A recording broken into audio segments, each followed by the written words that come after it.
খুব সংক্ষিপ্ত পরিসরে রাসূল সাল্লাল্লাহু আলাইহি ওয়াসাল্লামের জীবনী থেকে আমরা কিছু লাইফ লেসন নিয়ে আসবো, আমরা কি শিখতে পারি রাসূল সাল্লাল্লাহু আলাইহি ওয়াসাল্লামের জীবনী থেকে। প্রথম যেই লেসনটা আমরা উল্লেখ করতে চাই সেটা হচ্ছে রাসূল সাল্লাল্লাহু আলাইহি ওয়াসাল্লাম খুব বড় মনের মানসিকতার অধিকারী ছিলেন, বড় মনের বড় হৃদয়ের অধিকারী ছিলেন। তিনি সবার জন্য ছিলেন। He use to think beyond the narrow borders. কখনো ন্যারো মাইন্ডেড ছিলেন, উনি সবাইকে অ্যাকোমোডেট করতে চাইতেন। তিনি আলামিন, বিশ্ববাসীর জন্য রহমত।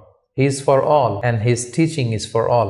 দ্বিতীয় যে শিক্ষাটা আমরা পাই সেটা হচ্ছে রাসূল সাল্লাল্লাহু আলাইহি ওয়াসাল্লাম সবসময় সংঘবদ্ধ জীবন যাপন করেছেন। আমরা যদি দেখি মক্কাতে সংঘবদ্ধ, মদিনাতে সংঘবদ্ধ, যেখানে তিনি ছিলেন সংঘবদ্ধ ছিলেন। এবং আমরা যেন ইউনাইটেড থাকি, কোরআনের শিক্ষাটা তিনি বারবার বলেছেন, ওয়ালা তাফাররাকু, তোমরা বিচ্ছিন্ন হয়ো না, তোমরা আলাদা হয়ে জীবন যাপন করো না, বরং তোমরা সংঘবদ্ধ জীবন যাপন করো। 3 নম্বর যে শিক্ষাটি আমরা পাই রাসূল সাল্লাল্লাহু আলাইহি ওয়াসাল্লামের জীবনী থেকে সেটা হচ্ছে তিনি পিস লাভার ছিলেন, শান্তিকামী। কখনো সংঘাতে সহজে বিরোধে জড়াতে চাইতেন না, সবসময় শান্তি প্রতিষ্ঠায় তিনি অগ্রগামী ছিলেন। আমরা যদি দেখি যে কুরাইশদের সাথেও কিন্তু তিনি পিস ট্রিটি করেছেন, শান্তি চুক্তি। সাহাবারা রাজি হচ্ছিলেন না, কিন্তু তিনি করেছেন। মদিনায় এসে তিনি মদিনা চার্টার করেছেন, মদিনা সনদ করেছেন, ইহুদিদের সাথে একসাথে থেকেছেন। কিন্তু মদিনা সনদ ভঙ্গ হয়েছে যখন তারা বিশ্বাসঘাতকতা করেছে। তার মানে তিনি সবসময় শান্তির পক্ষে ছিলেন। তো আমরা যারা নবীজির উম্মত বলে নিজেদেরকে দাবি করি, আমরা যেন সবসময় শান্তিকামী হই, আমরা যেন শান্তির পক্ষে থাকি, এটা আমাদের জন্য শিক্ষা। 4 নম্বর যে শিক্ষাটি আমরা পাই সেটা হচ্ছে he was the flag bearer of justice.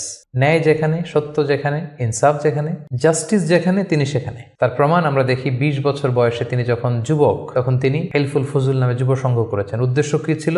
মাআল মাজলুম দিদ্দাল জালিম। আমরা সবসময় মাজলুমের পক্ষে থাকবো, জালেমের বিরুদ্ধে। কোনো জালেম যেন কোনো ব্যবসায়ীকে, ভিনদেশীকে, কাউকে যেন ঠকাতে না পারে, মাজলুমের পক্ষে লড়বার জন্য তিনি এটা করেছেন। তার মানে ইনসাফ, জাস্টিস, ন্যায় পরায়ণতার পক্ষে তিনি সবসময় কাজ করেছেন। আমরা যেন সবসময় ন্যায় পরায়ণতার পক্ষে থাকি, এটাই আমাদের জন্য শিক্ষা। 5 নম্বর যে ব্যাপারটা আমরা দেখি যে রাসূল সাল্লাল্লাহু আলাইহি ওয়াসাল্লামের পুরো জীবনীটা যদি আপনারা খেয়াল করেন, সবসময় রাসূল সাল্লাল্লাহু আলাইহি ওয়াসাল্লাম একটা স্ট্রাগলের মধ্য দিয়ে গিয়েছেন। তিনি আল্লাহর নবী, শুধু নবী নয়, শ্রেষ্ঠ নবী, আল্লাহর হাবিব। তার কাছে কোরআন নাজিল হয়েছে, তার কাছে ওহী আসতো, আল্লাহর সরাসরি সাহায্য তিনি পেয়েছেন, আল্লাহর সাথে কথা বলতেন। তারপরও তার জীবন কিন্তু স্ট্রাগল মুক্ত ছিল না, সবসময় তিনি স্ট্রাগলের মধ্য দিয়েছিলেন।